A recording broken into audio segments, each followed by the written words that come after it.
చేస్తామో అంత జ్ఞానార్జన కూడా చేయాలి. ధనార్జనే కాదు, జ్ఞానార్జన కూడా ఉండాలి.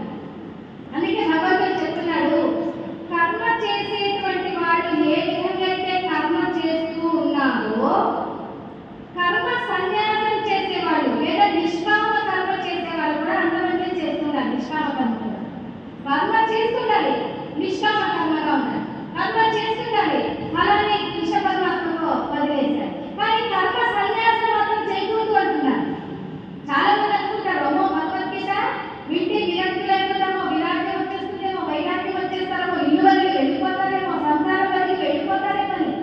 వెళ్ళండి, ఇక్కడ వెళ్ళాలని అంటున్నాడు అర్జునుడు. ఏమంటున్నాడు, నేను చెయ్యను, నేను కర్మ చేయను, నేను యుద్ధం చేయను, నేను వదిలేస్తా, కర్మ సన్యాసం చేసేస్తా, నేను యుద్ధం చేయను అంటున్నాడు. భగవంతుడు చెప్తున్నాడు ఇక్కడ.